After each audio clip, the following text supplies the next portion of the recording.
구내염. 치료를 받으면 조금 나은 듯 하다가 다시금 재발하는 구내염. 입안에 연고를 발라보기도 하고 여러 가지 방법을 사용해 보아도 낫지 않는 구내염. 일시적으로 감염에 의한 염증이 아니라 화에 따른 구내염일 가능성이 높습니다. 구내염은 구강 내 점막인 혀, 잇몸, 입술과 볼 안쪽 등에 생기는 염증 질환을 총칭하여 일컫기 때문에 상당히 광범위합니다. 혓바늘, 입이 헐었다, 입안에 염증이 생겼다 등의 표현을 하기도 합니다. 한마디로 구강 내 염증이 구내염입니다.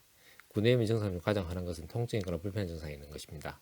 이 외에도 구강 내에 열이 나는 느낌, 건조함을 느낄 수도 있습니다. 또한 수포가 생기기도 하는데 구강 내 수포와 트진 모양이 관찰되기도 합니다.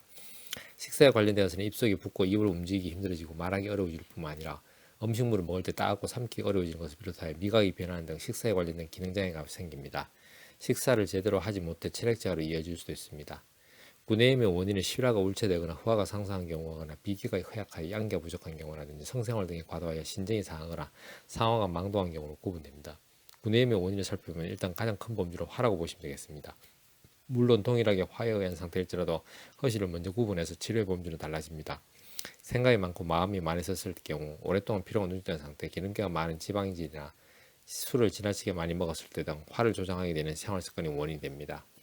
구내염이 특별히 잘 생기는 사람으로는 일반적으로 선천적으로 체력이 약하거나 알레르기성 질환이 있는 경우, 업무가 과다하여 피로가 누적된 경우, 스트레스에 시달리는 경우, 밤낮이 바뀐 경우, 술과 담배를 하는 사람에게 나타납니다. 이런 분들 외에도 알레르기 질환을 가진 분들에게도 잘 발생합니다. 알레르기의 원인과 발생 부위는 다양하지만 어떠한 원인으로 인해서 염증이 입안에 잘 발생하는 경우 알레르기성 구내염이라고 보시면 됩니다. 입안에 열이 있으면 차가운 물로 입을 헹궈줍니다. 뜨거운 음료나 음식, 향신료가 많이 들어가거나 짠 음식 혹은 귤처럼 새콤한 음식 등 자극적인 음식을 구강 내에 상처 통증을 더욱 증가시킬 수 있으니 피하십니다.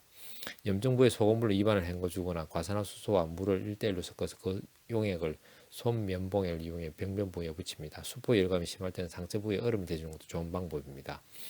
구내염은 만성화되기 때문에 우선 원인 질환부터 알고 접근해 나가는 것이 중요합니다. 구내염은 위, 대장, 심장, 방광 등 장기의 열 때문에 생기는 것이므로 이들 장기의 열을 내려주는 방법을 치료법으로 사용합니다.